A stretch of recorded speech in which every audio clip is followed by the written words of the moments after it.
nós vamos dar continuidade no nosso assunto. Gostaria muito que, como eu tenho dito, né, irmãos, como seria importante que todos os irmãos estivessem aqui, toda a igreja. Alguns a gente sabe e até justifica a ausência, né? Mas outros irmãos às vezes poderiam estar aqui. E é um assunto, como eu disse para os irmãos, que às vezes nós não tratamos muito a respeito disso e até sofremos, pois achamos que isso não é algo espiritual, né? Mas, 2 Reis, capítulo de número 4, nós falamos aqui sobre as dívidas como inimiga do lar, né? Então, nós falamos de um personagem aqui, a qual nós não sabemos o nome, a Bíblia não fala.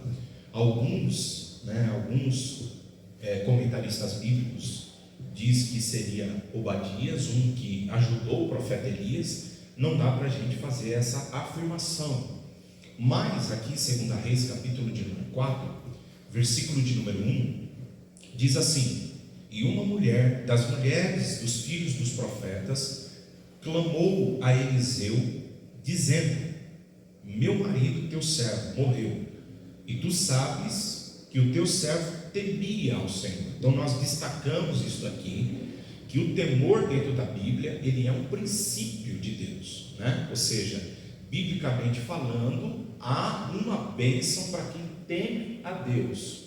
E já expliquei para os irmãos a importância de nós compreendermos o que são princípios bíblicos dentro da Bíblia, pois esses princípios eles regem o mundo espiritual, tanto para quem é crente ou para quem não é, né? Por exemplo, um princípio é a lei da semeadura, que é tudo aquilo que você plantar, o que vai acontecer? Você vai colher, né? Então, isso é um princípio, isso é para quem está na presença de Deus e para aquele que está fora também, né? Então, aqui, retomando, vai um pouquinho aqui no Salmo 128, para que os irmãos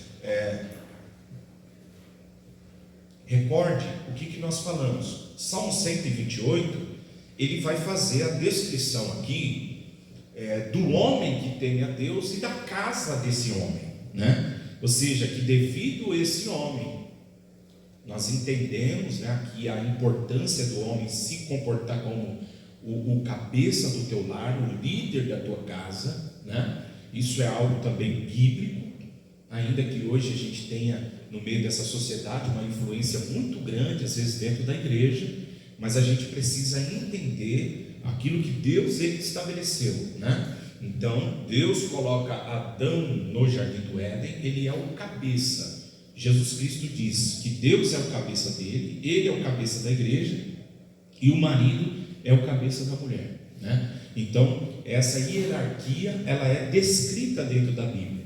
E aqui no Salmo de número 128, diz bem-aventurado, né? Então, essa expressão bem-aventurado, ela é um termo dentro do hebraico, uma linguagem, dizendo que é mais que feliz, né? Mais que feliz. É uma pessoa que acaba superabundando em alegria. E por que ele superabunda? Ele diz, então, mais que feliz é aquele que teme ao Senhor, né? Então, expliquei para os irmãos que a palavra temer dentro do texto não é ter medo de Deus, né?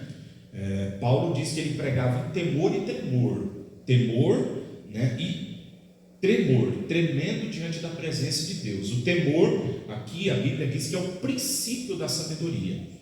Então, para a gente, uma das definições de várias que nós temos para temor, nós temos, por exemplo, Provérbios, se não me falha a memória, capítulo de número 8. Vamos ler lá? A gente volta lá, deixa eu ver se é isso mesmo. Provérbios capítulo de número 8. Se não for, Provérbios capítulo de número 8. Deixa eu ver se é isso, irmãos. Versículo 13. Olha só. O que provérbio, para a definição do que é temor. Ou seja, se alguém perguntar para você, olha, o que é temor? Né? E a gente dá uma definição, ela tem outras, mas dá uma definição específica. Para mim ser um homem que teme a Deus, para você ser uma mulher que teme a Deus. Se alguém perguntar para você assim, olha, como você definiria biblicamente o temor a Deus? você pode responder desse jeito, ó. O temor do Senhor é aborrecer o mal. Olha só, a soberba e a arrogância, e o mau caminho, e a boca perversa aborreço. Então, o temor do Senhor é aborrecer o mal. Por exemplo, nós temos um homem dentro da Bíblia que ele aborrecia o mal, ou ele fugia do caminho do mal. Vocês lembram quem era esse homem? Que a Bíblia fala, houve um homem, Jó. Então, ele é um homem que temia a Deus. Então, esse temor o regia a sua vida a ponto de que ele fosse diante das pessoas aquilo que, ou ele era diante das pessoas o que ele era também distante das pessoas, independentemente de estar publicamente. Tem pessoa que usa máscara, né? O que a própria palavra, a etimologia da palavra sincera, né? Ela vem exatamente disso, de sincera, que diz que na Grécia as pessoas vendiam aí vasos que eram rachados, e para passar como novo, o que eles faziam? Então eles passavam e eles acabavam pintando o vaso com as ceras, rachaduras, e para que fosse exposto era necessário levar até a luz,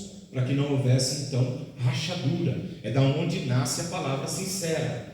Essa cera ela era usada para fazer máscaras, da onde nós também vamos entender que Jesus chama os fariseus de hipócrita, né? O que era um hipócrita?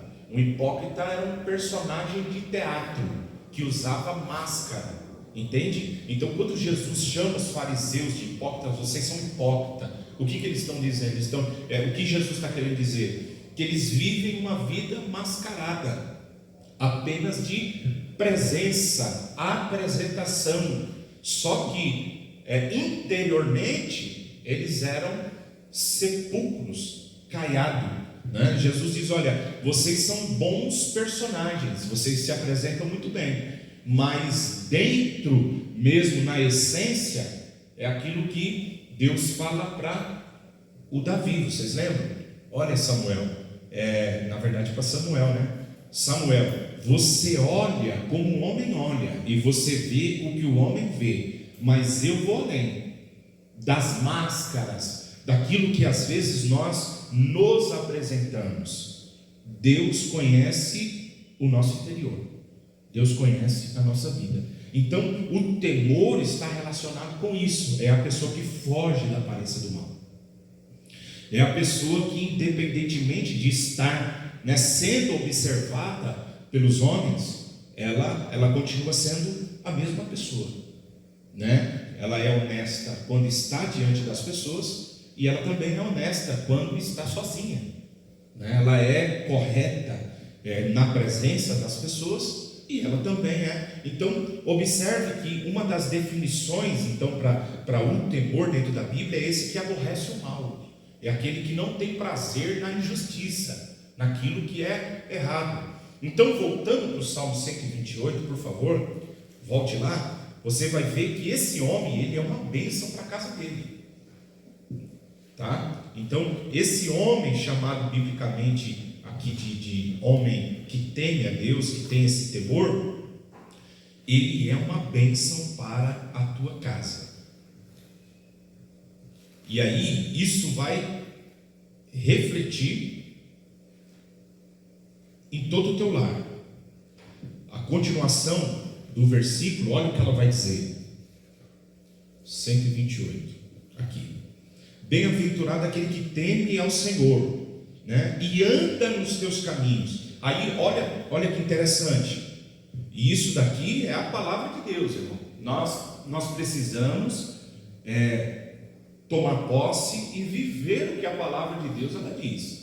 Nós não podemos ser ouvintes esquecidos. A palavra de Deus ela tem que ser verdade na nossa vida. Amém, meus irmãos? Aí diz assim, esse homem, então esse homem que teme a Deus e que anda nos teus caminhos, esse homem é o homem que aborrece aquilo que é mal, é o homem que não vive de máscara, ele é sincero diante da presença de Deus, ele é observado por Deus, pelas pessoas, e ele tem um bom testemunho, ele é uma pessoa verdadeira. Aí ele diz que esse homem comerá do trabalho das tuas mãos. E aí ele diz, feliz será e te irá bem. Então é muito interessante quando nós chegamos aqui e a gente faz essa correlação com 2 Reis capítulo 4 versículo de número 1, desse homem que teme a Deus. Por quê? Porque o homem que teme a Deus, a Bíblia está dizendo que ele será feliz e irá bem. Porém, quando nós vamos para 2 Reis capítulo de número 4 versículo de número 1, volte lá por favor, nós vamos ver então que esse homem, ele tinha um desequilíbrio dentro da tua casa. Por quê?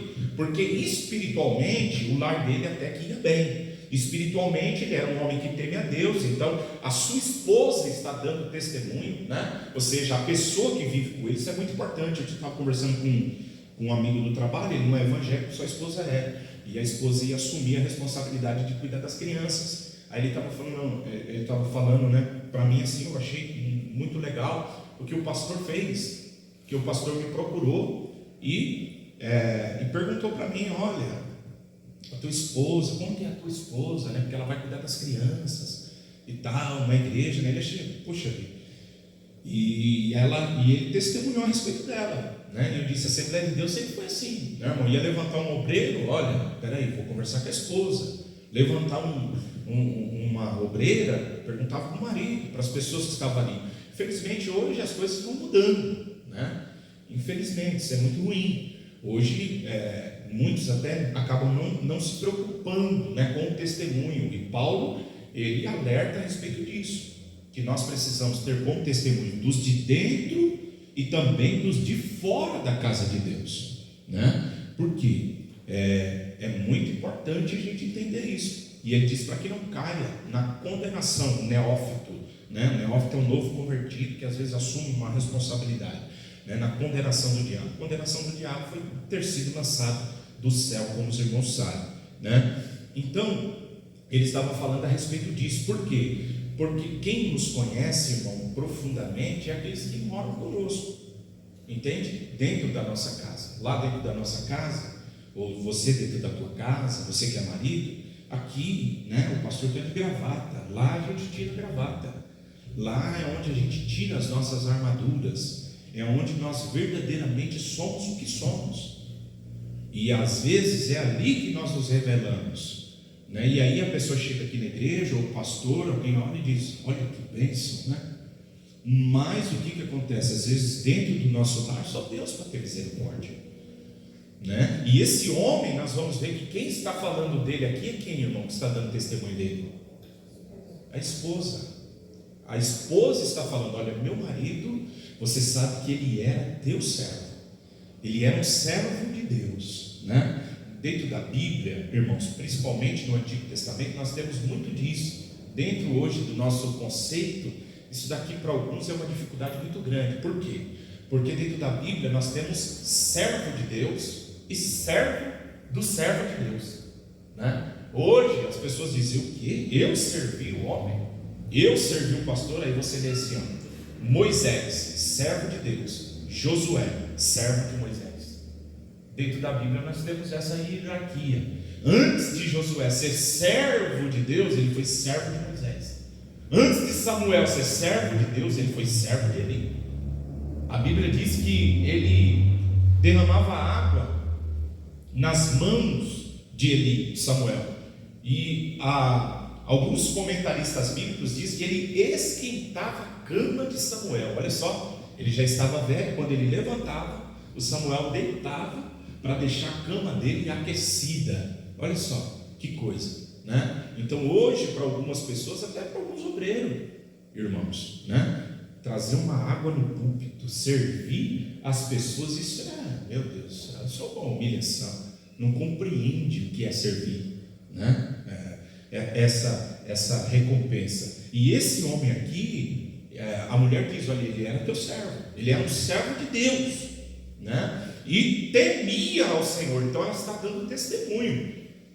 O melhor testemunho, irmão, que nós podemos receber é dos da nossa casa, da nossa família. Tua mulher fala assim, ó, meu marido é uma bênção, ele é crente mesmo, né? O que ele é lá na igreja, cantando, pregando, fazendo, ou a esposa também, ou propriamente os jovens, a mãe testemunhar do filho, né? Falar, olha, ele é crente lá na igreja, mas ele é aqui também.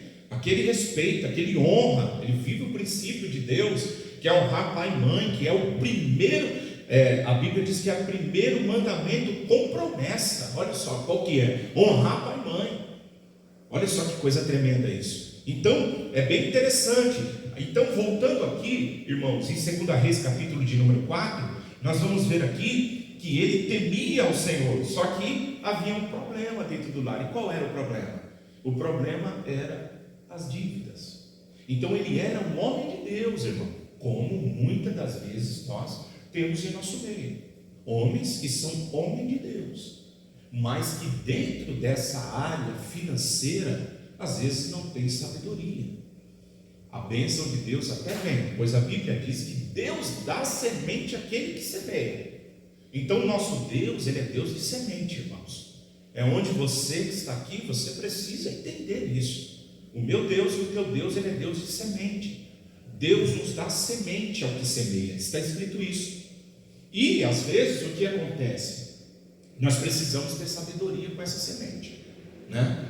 E aqui não é uma acusação, mas é o que eu tenho para mim dentro do texto, esse desequilíbrio. Às vezes o lar, ele estava até espiritualmente uma bênção, entende? Só que o lado financeiro ali estava desequilibrado. E é onde é muito importante, então, nós vamos retomar aqui. Abre aí, por favor, Provérbios, no capítulo de número 21, o versículo de número 20. O que é importante nós entendermos? Então, você que está aqui, nós precisamos entender que o que Deus ele faz. Deus, ele é um Deus que nos dá a semente. Ele é um Deus que nos abençoa. Não tem ninguém aqui que vai passar por essa terra sem que receba de Deus a semente. Agora a diferença é como nós acabamos administrando isso que nós recebemos. E nós temos muita dificuldade, principalmente nós pentecostais, irmãos, de trabalhar isso dentro da nossa vida. Falar de dinheiro, às vezes, dentro da nossa igreja, da igreja pentecostal, é uma dificuldade. É a mesma luta hoje que a gente vê de falar, como nós estamos vendo o contexto que a gente está vivendo de política, porque isso para alguns não é espiritual, né? Não há uma necessidade de falar de dinheiro, não há uma necessidade da gente ter uma orientação. E aí o que acontece? Observe que o homem que teme a Deus irá bem, está escrito. E por que às vezes em nossa vida não vai bem? E a culpa não é de Deus, às vezes a culpa é da nossa falta de compreensão e capacidade de saber lidar com aquilo que Deus está nos concedendo. Então nós precisamos entender, são coisas que nós precisamos olhar para o que a palavra de Deus ela fala e andar com sabedoria. Então é uma área dentro da nossa vida, e os irmãos, sabem, eu trabalho com casais, e uma das causas que a gente vê de 10 do divórcio, as dívidas, irmão, fazem parte disso. Por quê? Porque as dívidas acabam trazendo tensão para dentro do lar. Olha só, o credor batendo na porta, querendo tomar os filhos. Ô irmão, como que um casamento vai bem? Como que a mulher, o homem, vai ter cabeça diante dessa tensão de estar perdendo? Eu disse para os irmãos aquilo que a Bíblia disse. Os filhos são o que mesmo, irmão? Herança. Só herança? São fruto do ventre. O que mais? Galardão, flecha. O inimigo está na porta, não é querendo apenas roubar o filho. O filho tem uma representação dentro da Bíblia. É o que? Herança. O credor está na porta, a tipologia do diabo, querendo roubar, tomar. Agora, quem que vai viver em paz em um lar que o credor está na porta, irmão? Olha só, e a orientação que nós vamos ver dentro do texto quando a multiplicação do azeite acontece, qual que é a orientação que o profeta dá? Vai, faz o quê? Paga as suas dívidas e depois vivei do resto. Agora para um pouquinho para você pensar, se essa mulher ela não tem sabedoria de viver do resto. Você já imaginou? Porque precisa saber administrar esse resto, porque senão a gente entra novamente em uma crise. Daqui a pouco perdeu tudo. Aí a gente fala: Deus, e aí? Só que Deus já deu aqui a solução, já enviou. Olha, Ele mandou a semente. E às vezes o que está faltando? Sabedoria. Os irmãos entendem o que eu estou dizendo? Por quê? Olha o que Provérbios, capítulo de número 21, versículo 20, ele vai dizer: tesouro desejável e azeite. Você sabe que azeite dentro da Bíblia, principalmente nesse conceito, ele tinha um significado aqui do que? De dinheiro, certo? O azeite ele tinha várias utilidades, cosmético, alimento, mas ele era moeda de troca também, era dinheiro. Entende? Poço dentro da Bíblia, por exemplo, Isaac tinha poço dentro da Bíblia, naquele contexto, dinheiro. Quem tinha um poço, irmão, era cheio de dinheiro. Por quê? Porque poço era vida, alimento, trazia alimento, né? Irrigava, dava alimento, água para os animais, e isso daí trazia benefício. Então, principalmente numa terra seca, a pessoa tem um poço, a pessoa era, né, financeiramente abençoada. Então, dentro do nosso contexto, é um pouco diferente o nosso conceito de dinheiro, mas aqui está dizendo que tesouro desejável e azeite há na casa de quem? Na casa de quem que o texto está dizendo aí? Do sábio. Agora, observe o contrário: mas um homem insensato, olha só, o que ele faz? Devora. O homem sábio, na casa dele, tem o que? Tem azeite. Tem um tesouro desejável. Mas e na casa do sábio? Por que do insensato, desculpa. Por que na casa do insensato não tem? Mas o que o texto está dizendo aí? Sem sabedoria, correto. Mas o que o texto está dizendo? Por que não há na casa do insensato? Gasta tudo. Está escrito que ele devora. É onde nós, irmão, precisamos ter sabedoria. Aonde nós precisamos entender que, às vezes, esse problema dentro do nosso lar, a culpa não é de Deus, porque Deus ele tem mandado a semente. Às vezes é essa nossa falta de sabedoria, falta de planejamento. Às vezes a gente não planeja, não coloca no papel, não se organiza. E assim a gente vai vivendo uma vida como filho pródigo. Pródigo, a palavra pródigo quer dizer esbanjador. Acabamos esbanjando, devorando e acabando com tudo. Então é muito importante que nós venhamos então entender. Vamos ler aqui Provérbios 22, 29. Nós lemos também esse versículo e vamos aqui meditar um pouquinho sobre a sabedoria desse personagem, que ele é muito citado principalmente em Provérbios. Provérbios capítulo 22, versículo de número 29, preste bem atenção. Viste um homem, o quê? Diligente. Essa palavra diligente não é só trabalhador, né? Dentro do texto ela é mais profunda ainda, né? Ou seja, do texto original, essa palavra diligente é um homem que conduz a sua vida com sabedoria, com prudência, pensando nas consequências. Ele não simplesmente vai e faz, mas ele se assenta. Lembra de Lucas, capítulo de número 14, que Jesus fala da torre, que antes de você construir uma torre, o que você tem que fazer? se assenta, faça o levantamento dos gastos, para que depois você inicie. Então, esse daqui é o homem diligente. Ele é diligente. Ele não é uma pessoa, irmão, que às vezes ele é hiper espiritual e diz: não, Deus é o meu provedor. E nós não estamos duvidando disso. Eu estou falando do Deus provedor que acaba provendo para o homem, mas esse homem, ele não é sábio. Ele acaba sendo esse que acaba comendo tudo. Deus provê, Deus concede, Deus ele dá.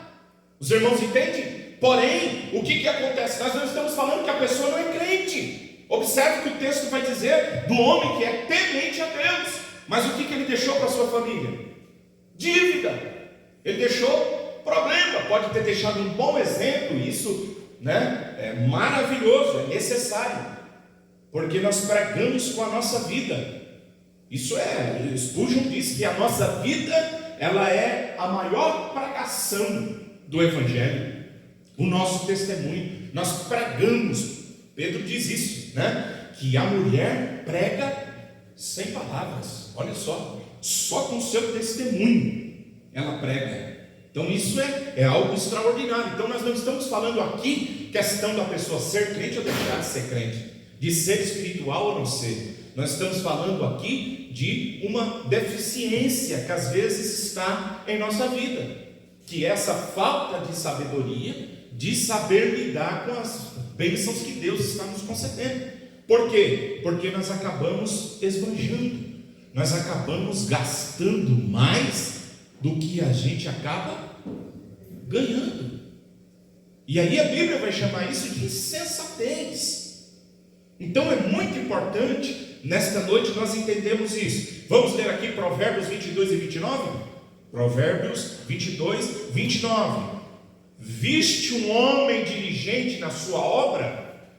Então o homem diligente é aquele que caminha com cautela, é aquele que pensa na consequência, é aquele que é trabalhador, mas ele não trabalha só com a força, ele usa também a cabeça. Ele é um homem inteligente, Então preste bem atenção. Aí o sábio Salomão aqui está chamando a atenção a esse homem. Por quê? Porque esse homem diligente, o que vai acontecer? Aí diz assim: perante rei será posto, não será posto perante os de baixa sorte. Então observe que devido a essa maneira que ele lida com a sua vida, ele será colocado entre os grandes, irmão. Ele será levado às alturas, a um posto de destaque. Então é muito importante nós entendermos isso. Eu fiz algumas anotações aqui e eu gostaria de dividir com os irmãos, Então falando aqui, o homem diligente, ele vai considerar todas as consequências, ele caminha cuidadosamente, Então ele tem aqui certas responsabilidades com seus passos, ele considera a consequência, que isso daqui em tudo na nossa vida. Isso nós como cristãos precisamos em tudo que você como servo de Deus você vai fazer, você precisa considerar consequências. Entende? É o que Jesus está falando. Isso não é falta de fé. Quando Tiago diz que nós não devemos esperar amanhã, ou dizer vou fazer tal coisa no final do ano, ele diz se Deus quiser. Então ali o pecado não é o planejamento, mas é a presunção de você agir por seu próprio pensamento, porque você não sabe o que vai acontecer. Então Tiago diz que nós temos que dizer assim: olha, no final do ano nós fazemos uma agenda anual da igreja, E aí nós então nos preparamos no começo do ano para cumprir uma agenda. E a gente fala assim, para a gente cumprir essa agenda, se Deus ele quiser, nós vamos conseguir, Se não for assim, mas isso não quer dizer que nós não devemos nos planejar, que nós não devemos. Então é muito importante entender que o diligente ele faz isso. O dirigente ele calcula, ele pensa: eu vou fazer, mas vai dar para me terminar? Eu vou fazer isso, mas e aí? Vou dar mais um passo. A gente não sai fazendo e falando, não vai dar certo, Deus vai abrir a porta, eu creio, eu tenho fé. temos fé, mas também trabalhamos com a sabedoria, com a prudência. Não é simplesmente assumindo responsabilidade, né? Fazendo aliança. A gente vê isso dentro da Bíblia, pessoas que fizeram uma aliança sem orar, e homens de Deus. Vamos ler lá para não ficar só nas minhas palavras, Josué capítulo de número 9. Olha só, isso é muito sério, e acontece, porque às vezes a gente vai nos acomodando, né? A nossa intimidade com Deus, né? E aí no capítulo 9 aqui de Josué, preste atenção na seriedade desse texto. E às vezes alguns não entendem, quando Saul lá na frente vai matar os gibeonitas e vem maldição sobre a terra, está aqui, ó, por causa de uma aliança que foi feita por Josué, e que depois o Saul vai matar a gibeonita lá, vai dar um problema tremendo para ele, vai vir uma maldição, né? Onde nós vamos ver que Davi tem que pegar os filhos, aquela passagem da mãe, agora eu me esqueci o nome dela, chora pelos teus filhos lá e fica espantando-os, né? Mas tá bom. Aqui 9:14 é Rispa, eu acho que né? Rispa, né? Mas olha só o versículo de número 14, e eu estou falando de Josué, irmão, tá bom? Estou falando de Josué. Então aqueles homens israelitas tomaram da sua provisão e não fizeram o quê? Pediram conselho à boca do Senhor. Então eles vão fazer uma aliança aqui, e eles vão ser enganados, né? Porque o povo de Deus entra na terra de Canaã, vão tirando os teus inimigos, os gibeonitas veem que não vai poder com o povo de Deus. O que eles fazem? Eles se vestem com roupas velhas, vêm com pão mofo e dizem: olha, nós estamos vindo de longe, temos ouvido e tal, a respeito do... E o Josué, ao invés de, ele vai e faz uma aliança. Quando ele faz uma aliança, depois ele vai descobrir que não era nada daquilo. Então observe a importância da gente, antes de fazer ou assumir uma responsabilidade, um compromisso, da gente orar a Deus, da gente buscar a Deus, porque depois vai ter problema aqui. O Josué vai ter que batalhar, uma batalha em prol dos gibeonitas. Por quê? Porque agora ele tem que defender esse povo. Ele vai entrar em batalha que ele nem precisava. Esses homens vão se tornar cortadores de lenha no meio do povo de Deus.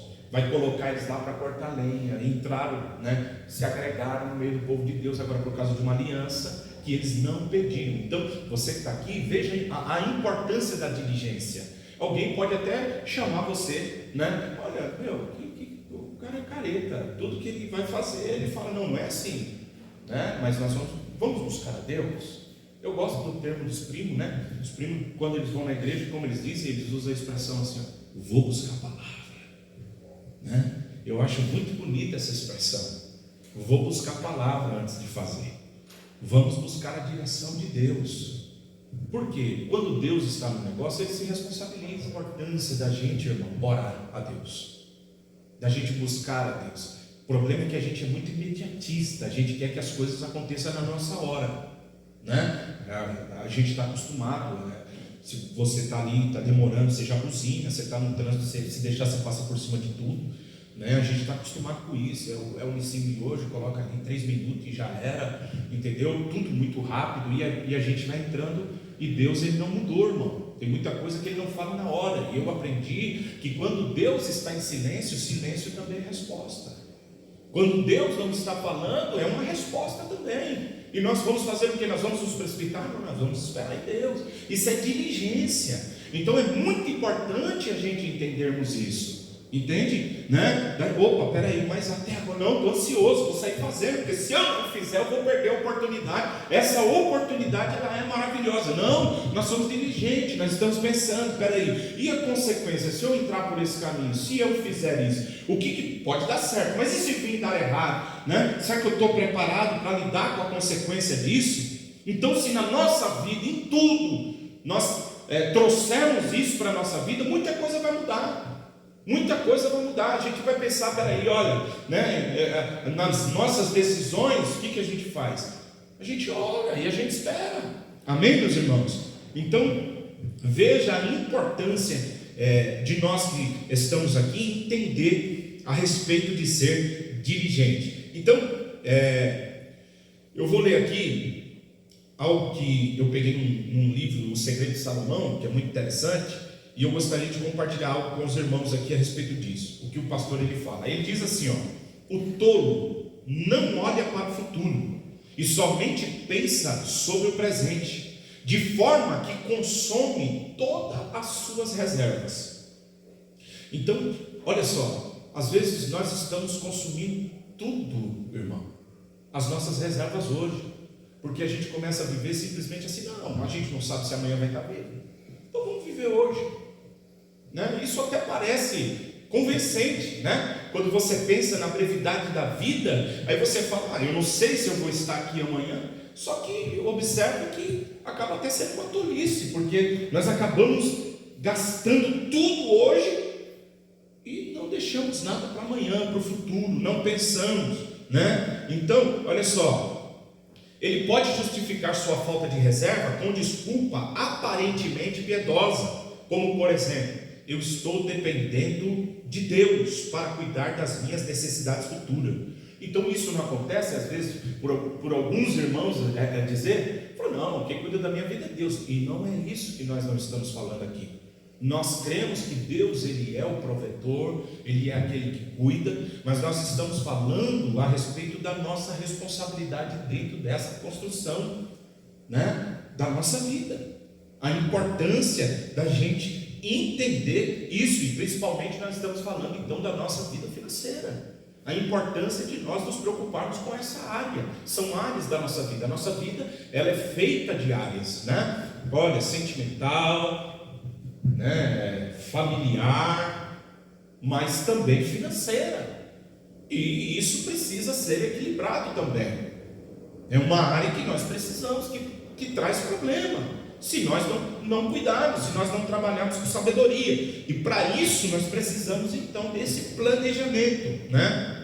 Então é muito importante, eu até falei para os irmãos aqui na semana retrasada, a gente trabalhar com aquilo de necessidade e desejo, né? A importância da gente saber o que é necessidade e o que é desejo. Peraí, isso é apenas um desejo ou isso é uma necessidade? Para o momento agora eu estou vivendo necessidades, apenas suprindo necessidades, mas eu vou trabalhar para que eu chegue num lugar onde eu possa fazer o quê? Os meus desejos. Só que para que eu cumpra esses desejos, para que eu viva esses desejos, eu preciso antes viver o quê? As minhas necessidades. Então a gente precisa saber quais são, né? Então a gente traz, eu disse para os irmãos, às vezes tem a televisão de 46, mas você tem uma de 29, e ela está pegando, e ela está boa, mas aí você quer o quê? Não, mas aí está entrando um dinheirinho onde você poderia fazer essa reserva que nós estamos falando. A irmã já tem 3 pares de sapato, um branco, um vermelho, um preto, só que agora ela quer o amarelo, irmãos. E esse desejo, irmão, é pecado? Não, não é pecado. Porém, nós precisamos avaliar se é o quê? Necessidade. Entendeu? E nós também, como homens em todas as outras coisas. Por quê? Porque senão nós caímos nesse erro, irmão, de gastar tudo o que temos. E aí a gente olha, às vezes o ímpio que tem mais sabedoria nessa área, não estou falando de salvação, estou falando nessa área financeira do que nós, que somos justos, aonde Deus diz: pede que eu lhe darei as nações como herança. Aqueles que foram chamados, irmão, para ser próspero na face da terra, vivem pedindo emprestado para o ímpio, e há uma promessa de que nós não pediríamos emprestado, nós teríamos para dar. E às vezes aonde está o erro? Está em Deus? Não, está em nós. Então vamos ler aqui um texto também, ou um versículo dentro de um texto que eu achei muito interessante. Eclesiastes capítulo 5, versículo de número 13. Aqui fala sobre a diferença entre economizar e acumular.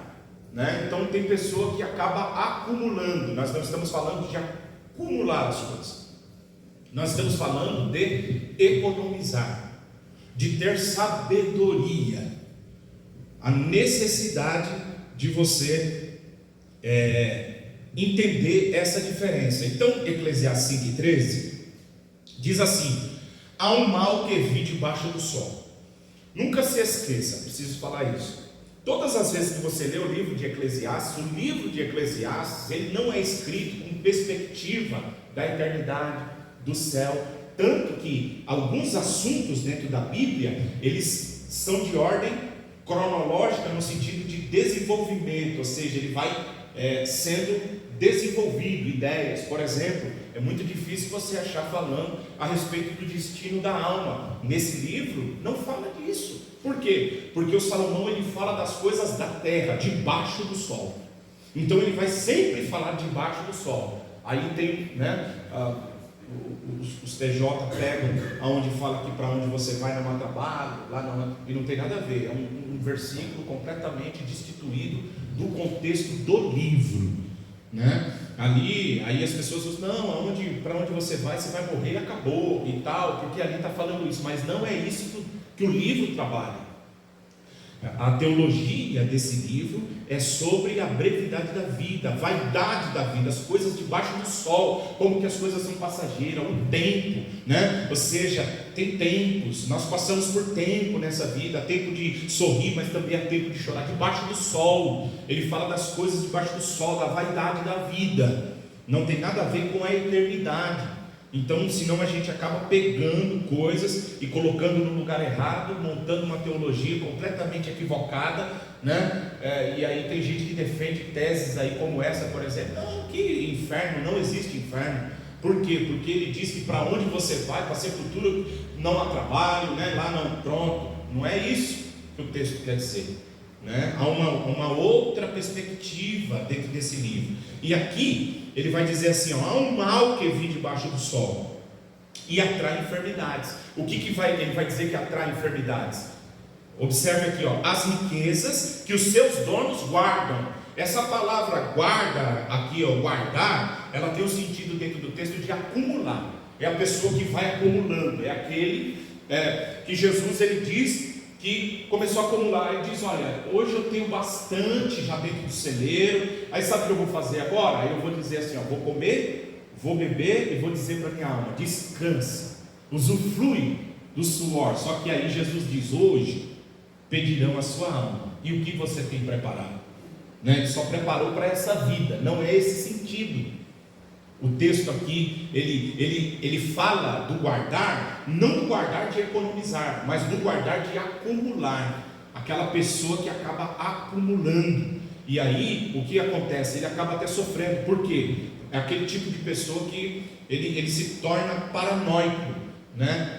Ele não compra nada, ele tem necessidade, mas ele não compra. Ele parece um louco, ele controla tudo. Na hora de comer, aquele tipo de pessoa que come, aquela mesquinho, né? Eu fiz um curso, até uma vez falando para minha esposa, que foi muito interessante, porque eu entendia que a palavra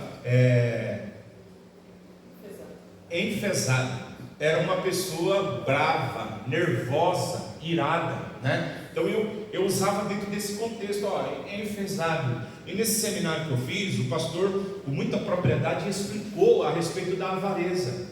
E ele explicou biologicamente que todos os homens que acabam sendo avarentos, eles acabam sendo enfesados. Por quê? Enfesado tem a ver verdadeiramente com fezes, né? Ou seja, ele disse que é pessoas que tinham dificuldade de dar, dificuldade de abrir a mão, dificuldade de abençoar, de dividir, e até para ir no banheiro. Então eles acabavam segurando as fezes. Você já imaginou? E aí se tornava o quê? Enfesado. Fica irritadiço exatamente por causa disso, porque a pessoa ela não consegue, né, se desfazer daquilo. Isso já tem a ver com esse hábito de não abrir mão, de não. Então é isso que o texto está falando, é aquele tipo de pessoa, irmão, que se torna louco, né? Olha, ele caminha quilômetros para colocar a gasolina no lugar mais barato, ele deixa de comer, ele deixa de fazer as coisas, porque ele tem que ajuntar, ele tem que guardar, aquela loucura. Não é isso que nós estamos falando aqui. Esse texto está dizendo que esse tipo de pessoa acaba ficando até enferma, doente. Por quê? Porque ele só pensa em guardar, ele só pensa, se torna uma loucura. Então, isso daí não nos faz bem. Então, é preciso dividir as coisas aqui. Então, esse guardar dentro do texto é acumular, ok? Então, há uma diferença entre economizar dinheiro e acumular dinheiro. Economizar é colocar de lado uma porcentagem razoável da nossa renda para uma necessidade futura. Acumular é guardar tanto dinheiro quanto poderíamos para nos proteger contra cada adversidade concebível na vida. Então é exatamente aquele exemplo que eu dei para os irmãos, de dizer, eu agora posso viver do jeito que eu quiser, porque eu acumulei aí, bom. O autor desse livro que eu disse para os irmãos sobre o segredo de Salomão, ele descreve o pai dele assim, ele diz que o pai dele era desses que guardava, no sentido de acumular, só que foi acometido de um câncer e morreu sem usufruir de nada, mas ele descreve isso dentro do livro, que o pai era um pouco lunático nesse sentido. Então nós não estamos falando disso, nós estamos falando da importância de você guardar, de você pensar no seu futuro, nas dificuldades que vêm sobre a nossa vida. Então é importante a gente entender isso. E eu hoje estava meditando um pouco na palavra de Deus, e aí eu gostaria de ler com os irmãos aqui o texto de Gênesis capítulo de número 41, versículo 56, depois de 47 também, mas falar a respeito da sabedoria de José. Então nós que estamos aqui termos essa sabedoria. 4 lições que eu também li de um livro que chama As 4 Extraordinárias Lições Financeiras de José. 4 lições que nós podemos aprender com ele. Nós estamos falando da importância de nós entendermos que nós podemos ser espiritualmente saudável, mas desequilibrado em alguma outra área dentro da nossa vida, dentro da nossa casa. E a nossa intenção aqui, nesta noite, é que a nossa vida, como disse Paulo a Gaio, João a Gaio, desejo que te vá bem em todas as coisas. E observe que muita coisa, por exemplo, irmãos, há uma diferença, já falei isso para os irmãos também, entre alegria e felicidade. Quando a gente fala principalmente de felicidade, nós precisamos entender que a felicidade ela é construída. A alegria é um fruto do Espírito. A alegria é algo que Deus nos concede, vem de Deus. A alegria, isso é um fruto do Espírito, Isso está definido, biblicamente falando. O ímpio pode ter felicidade, mas a alegria somente aquele que tem Deus em sua vida. Por isso que há um vazio na alma do homem. Porque a felicidade ela é momentânea, ela é passageira e ela depende de coisas externas. Então a felicidade, tanto no casamento, na criação dos nossos filhos, no nosso ministério, em todas as coisas, nós precisamos entender que é construída. Então você precisa construir a felicidade. A felicidade ela não cai do céu, entende? A alegria sim. A alegria ela é independentemente de você estar externamente bem, ela é algo interior. Paulo escreve a carta da alegria dentro da prisão. Aí a pessoa não entende, como que pode, Se você vê um vídeo, por exemplo, do pastor Russell Shedd, ele com câncer, o último vídeo que ele faz, você fica impressionado. Você fala um homem que está morrendo, cheio de alegria, né? Por quê? Porque é o que o Espírito Santo de Deus concede ao homem. Só Ele, só Deus pode dar alegria. A alegria vem de Deus, não tem como. Porém, a felicidade ela pode ser conquistada. Por exemplo, você comprou uma casa própria. Você lembra quando você comprou? Que alegria que foi? Meu Deus do céu, né? Ou você conseguiu comprar um carro. Pode ser um carro simples, irmão. Mas a alegria que veio, ou a felicidade que você ficou, né? Porque a felicidade ela depende de coisas externas. Então, ela é construída, porém a alegria não. Mas para nós construirmos a nossa felicidade, nós precisamos então avaliar todas essas coisas, porque você pode ter uma vida triste pela maneira que você está plantando, e você vai colher. A Bíblia diz que aquele que planta vento, o que a Bíblia diz? Oséias vai dizer isso, Provérbios também, colhe tempestade, né? Você plantou vento, você vai colher tempestade, e não adianta, viu? Essa lei ela se cumpre, a ponto do Paulo dizer assim, ó: não escarneça de Deus, não brinque com Deus, porque aquilo que o homem plantar, ele vai colher. Não adianta. Alguém pode dizer assim: não, passou batido, não tem essa não, por isso que nós temos que andar em temor. Lembra de ser um homem temente a Deus? Por quê? Porque nós vamos colher. Então a sua felicidade ela depende da maneira que você está lidando com a sua vida.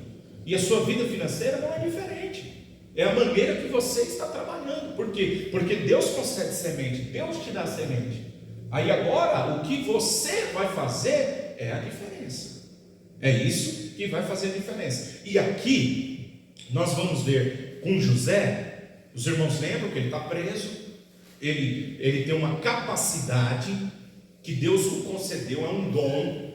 Você sabe que dom, ele é espiritual. Dom é uma capacidade que Deus concede para o homem. Talento, o homem nasce, é algo natural. Então tem pessoa que tem talento. O que é dom? Dom é uma capacidade que Deus concede ao homem. Então é importante a gente entender isso. O José ele tinha uma capacidade espiritual. Deus nos concede. Cada um de nós aqui temos uma capacidade espiritual. E é muito importante quando você entende isso, irmão, aquilo que Deus te deu. Porque cada um de nós nascemos com aptidões, mas Deus nos concede dom. E Paulo vai dizer que cada um de nós recebemos aquilo para o qual vai trazer crescimento aonde Deus nos planta. Então é muito importante a gente entender isso. José tem a capacidade de interpretar sonhos, irmão. E é isso que vai levar ele longe. Nunca se esqueça disso na sua vida. O que vai te levar longe, irmãos, uma das coisas que vai abrir portas extraordinárias para a sua vida, talento? Sim, com toda certeza. E principalmente o talento, quanto mais você treina, quanto mais você faz, mais talentoso você fica. O talento vai te levar. Mas o dom, principalmente, tem essa capacidade de te levar onde muita coisa não pode levar. E é isso que tira José da prisão. Ele tem uma capacidade de interpretar sonho. E quando ele chega lá, vamos ler o texto. Tem mais 10 minutos. Quando ele chega diante de Faraó, ele vai interpretar o texto ali interpretar o sonho, né? De Faraó. E ele não só interpreta, como ele aconselha. E aí o que acontece? Qual que é o nosso problema, irmãos? Que nós às vezes achamos o quê? Pastor, eu ganho pouco, então não tem como, porque o que eu ganho não dá nem para mim pagar aquilo que eu devo. Esse é o nosso problema. E aí a gente não consegue enxergar ou enxugar, né, os nossos gastos. A gente olhar ali e fechar a torneirinha, peraí, por onde às vezes está vazando, porque sempre está vazando em alguma coisa que a gente poderia de alguma maneira eliminar. Só que nós temos esse problema, como eu já disse para os irmãos, que a maioria do que a gente vê falar, que o segredo não é quanto você ganha, mas o quanto você gasta. Que o problema não está em ganhar às vezes pouco, mas o problema está em gastar além daquilo que você ganha. E José vai nos dar aqui uma lição, né, que são 4 lições financeiras aqui, que são extraordinárias, né? E aí 3 coisas a gente aprende. Então eu anotei aqui, primeiro, você vai evitar que sofra por crise financeira e econômica, desemprego ou imprevisto financeiro. Ou seja, se você aprender isso aqui, se nós colocarmos em prática o que José ensinou, nós vamos, meus irmãos, passar, porque todos nós aqui vamos passar. Se você nunca passou, você pode ter certeza que você vai passar. Isso não é maldição pastoral, não, tá?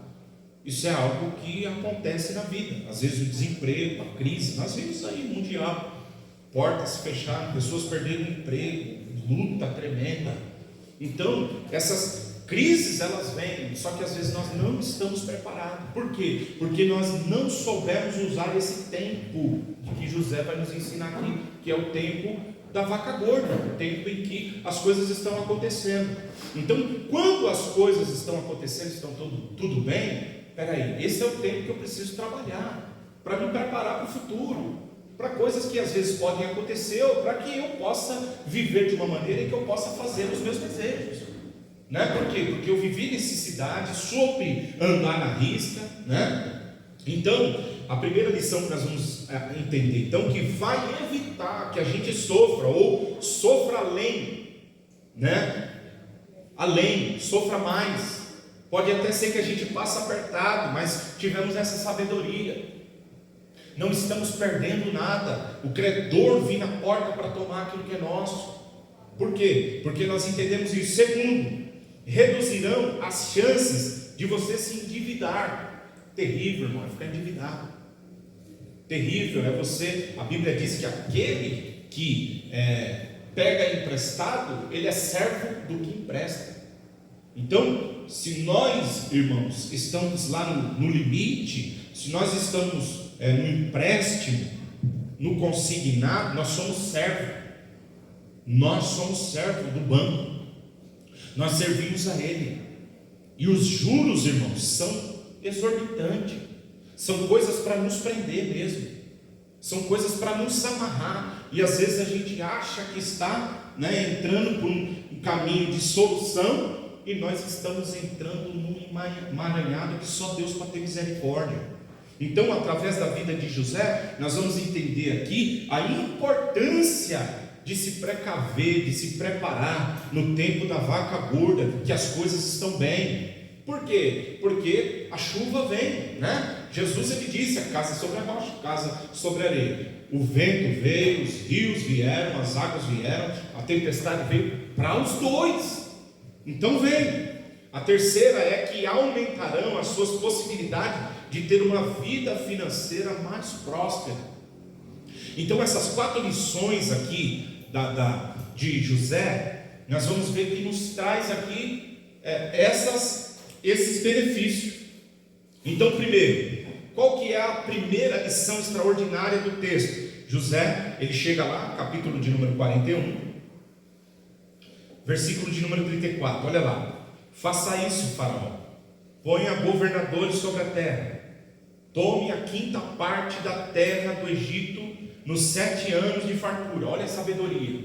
Então, ele teve o sonho, os irmãos lembram do sonho, está alguns versículos aqui que antecedem, vou correr um pouquinho, tem 5 minutos.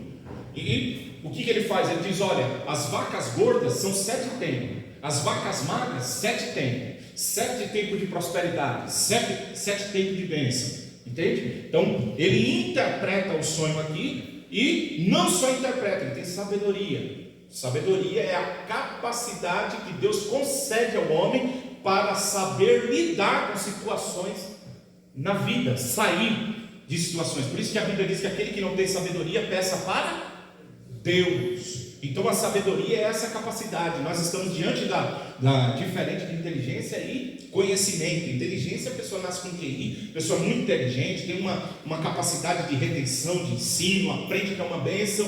Conhecimento, a pessoa vai para livro, vai para faculdade, estuda e tem um conhecimento. Agora, sabedoria é algo que vem de Deus, que Deus concede para que você possa lidar com as situações. Então, olha só, ele recebe uma orientação. O faraó não é só ouvinte, o faraó é praticante. Ele disse: olha, pega uma parte da terra do Egito, e o que você vai fazer agora? Nesse tempo, o que está entrando? O salário que está entrando, o que você vai fazer? Você vai pegar 20%.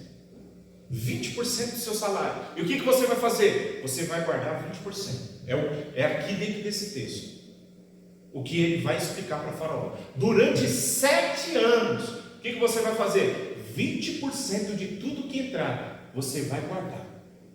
Você vai colocar lá, como eu disse, não era dinheiro como nós temos hoje. Então era vaca, era boi, né? Era trigo, era tudo isso. E o que vai acontecer? Você vai ver, irmão, que a crise ela vem e as pessoas não estão preparadas. E quando a crise vem, aí as pessoas começam a vender. Aí, peraí, e agora? Tem comida lá no Egito, vai lá, vai para o Egito, porque lá teve sabedoria. Lembra, irmão, que nós lemos aqui o versículo que na casa do sábio, aqui no sentido, tem azeite, coisas preciosas. E na casa do insensato, ele comeu tudo. Então nós não podemos correr esse risco. Eu sei, irmão, que nós vivemos na dependência de Deus. Eu sei que a nossa vida, não entenda mal isso, não estou tirando aqui que Deus ele não faz parte da nossa vida, que Ele cuida. E aí alguém pode interpretar dizendo: então o pastor está falando que a gente tem que se preocupar, e como se nós mandássemos o nosso futuro. Não é isso, estou falando a respeito de planejamento, a importância. Então José, ele orienta o faraó a fazer isso, e o faraó ele faz. Então às vezes, dentro da minha vida, dentro da sua vida, diante do seu orçamento que você tem, às vezes não dá os 20% para você guardar, porque para nós que somos cristãos se torna 30%, porque nós temos os 10% que a gente dá na obra de Deus. E isso é um princípio, não se esqueça, não deixe de fazer isso. Quando fazemos, irmão, a gente se embaraça, não adianta, né? Não adianta. É princípio bíblico, é consagração daquilo que Deus ele está nos concedendo, entende? Mas isso vai para uma outra doutrina. Então, olha só, a primeira lição que ele vai ensinar aqui é que a economia ela é cíclica, ou seja, ela passa por ciclo. Hoje, irmão, você está bem. Amanhã pode ser que as coisas aconteçam e você não esteja bem. Amanhã as coisas acontecem. É interessante que ele descreve, às vezes, o que? Por exemplo, no seu trabalho, pode acontecer que você perder o emprego. Pode acontecer de você perder uma renda. Alguém diz: jamais vai acontecer isso. Pode acontecer. E aí, o que acontece? Às vezes, nesse tempo em que a gente devia estar construindo estas cidades que José disse: olha, vai lá, vai guardando, vai, né, aos pouquinhos ali, acrescentando. Se não dá 20, faz 10. Se não dá 10, faz 5. Mas faça alguma coisa pelo teu futuro, pela tua vida. Por quê? Porque a vida é cíclica. Olha só, a economia é cíclica, ela oscila, né? Hoje nós está lá em cima, amanhã, irmão, pode vir a crise. Então José diz: olha, são 2 tempos aí, vaca gorda, vaca magra. No tempo da vaca gorda, tenha sabedoria, não coma tudo, não gasta tudo, não. Faça uma economia, faz alguma coisa, trabalhe com isso. Por quê? Porque o tempo da vaca magra vem, irmão. É tempo de sorrir, mas também é tempo de chorar. É tempo de plantar e é tempo de colher. E a gente precisa entender isso. A gente não pode, irmão, no tempo que as coisas estão bem, a gente acaba gastando tudo, comendo tudo, abrindo mão de tudo, e aí a gente acaba depois sofrendo. Então, veja a importância. Primeiro, comece a fazer isso, você que está aqui. Comece a aplicar isso. E aí eu achei aqui um versículo bem interessante, né, que eu queria também aqui compartilhar com os irmãos sobre esses imprevistos que acontecem na vida. É Eclesiastes capítulo 9, meu tempo já deu, irmão. Eclesiastes capítulo de número 9, versículo de número 11. Queria ler aqui rapidinho, mas já deu a hora, e eu vou trabalhar ainda.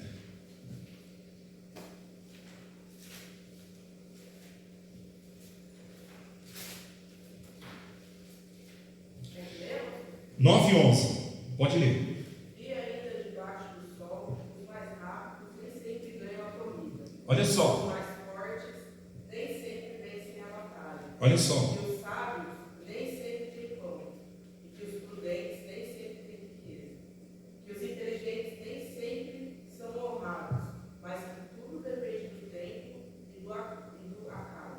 Olha só. Então, é interessante, por quê? Porque ele fala aqui do tempo, né? Versículo de número 1. Mas que o tempo e a sorte pertencem a todos. Esse sorte aqui é oportunidade, certo? Ou seja, nem sempre, como ele diz aí, os fortes vão ganhar, nem sempre os sábios vão ganhar. Os irmãos entendem o que ele está dizendo aqui? Debaixo do sol, lembra disso?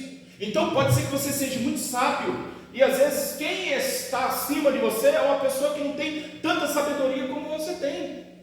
Entende? Às vezes a gente vê isso, irmão, que a pessoa tem uma capacidade tremenda, só que ela está serva de uma pessoa que não tem tanta capacidade como ela.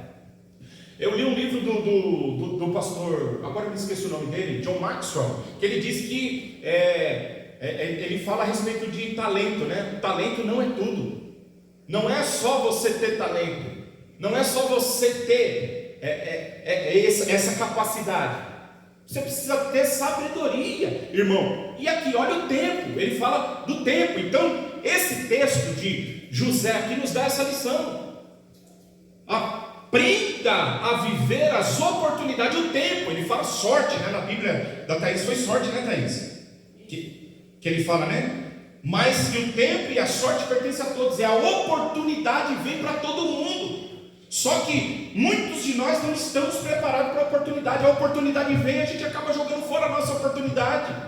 Por quê? Por causa dessa falta de capacidade de compreender o tempo. Aí o José não, ele diz, olha, Faraó, faça isso. E aí ele faz, ele entende que tem vaca gorda, mas vai ter magra. Então tome cuidado, no tempo da vaca gorda, vai trabalhando, irmão, se preparando. Né? Vai fazendo. A segunda lição é que ele fala aqui que é a lei de Parkinson. Aí eu fui ler um pouquinho a respeito disso. O que é a lei de Parkinson? Ele fala aqui que isso é comprovado, que quando a despesa aumenta, cresce também a receita. E isso acontece na vida de todos. Ele diz assim, por exemplo, você tem um aumento no seu salário, 50%, algo, né, que exorbitante, vamos dizer assim, 50% do seu salário aumenta. Só que o que aumenta também? As suas despesas. Então ele fala que o nosso maior problema está nisso. Aumenta o salário, mas a gente arruma mais alguma coisa. Ao invés da gente ter a sabedoria, igual ele diz, aumentou 50%, desses 50 que aumentou, tudo bem, 25 você usa, mas 25 você guarda. Tem essa sabedoria. Por quê? Porque quanto mais vai aumentando o salário, vai aumentando, não, peraí, aí a gente já está aqui pensando, 13º, chegou o 13º, já está estourado. Nós já estouramos o 13º. Quando o 13º cair, nós já estamos pensando no 13º do 2023, porque 2022 já foi. Só Deus para ter misericórdia, sim ou não, irmão? É verdade. Então veja a importância da gente entender isso, né? Olha, aumentou aqui a receita. Não, as despesas também vai aumentar. Então nós precisamos, ou a despesa, né? A receita aumenta. Então a gente precisa, vamos ler Gênesis capítulo de número 41, para não ficar só nas minhas palavras, como dizem os irmãos por aí, para não ficar nas minhas palavras. Gênesis capítulo 41, versículo de número 56 e 57. Então, se aumentou, irmão, tenta manter, ou se possível, não vai além daquilo, mantenha. Pastor, o salário aumentou. Aí, o que Deus está nos orientando? Espera aí, mantenha né? Ali onde você estava. Segundo tempo, por um período. Tente entender. Gênesis capítulo de número 41, versículo de número 5 e versículo de número 6. 55 ao 57, desculpa. Diz assim: havendo pois fome sobre toda a terra, abriu José tudo que havia mantido. Olha só, então quando a fome chegou, o que aconteceu? O José disse, agora é a hora de abrir. Agora as pessoas vão vir nele, irmão. Por quê? Porque olha que estratégia maravilhosa que ele fez. O que alguns a gente vê, né? Fazendo nos nossos dias. Hoje, às vezes, alguns eles criam a tempestade para depois criar a solução. É mais ou menos isso aqui. No sentido, não foi ele que criou a tempestade, mas ele conseguiu antever a tempestade, e ele tinha solução para aquela tempestade. E aí, aonde ele trabalhou? Resolvendo aquele problema. Não tem, não, lá no Egito tem. Poxa, mas o que o Egito fez que nós não fizemos? Ele teve essa sabedoria. No tempo da vaca gorda, ele guardou parte, 20% de tudo que entrava no Egito. E de repente, irmão, ele começou a comprar tudo. Você já imaginou? Aí as pessoas começaram a pagar com a sua casa, começou a pagar com os seus automóveis daqueles dias, né? Jumento, os animais que eles tinham. E agora eles estão trabalhando na casa deles, só que agora pertencem a Faraó. Viraram tudo servo de Faraó por causa da sabedoria, né?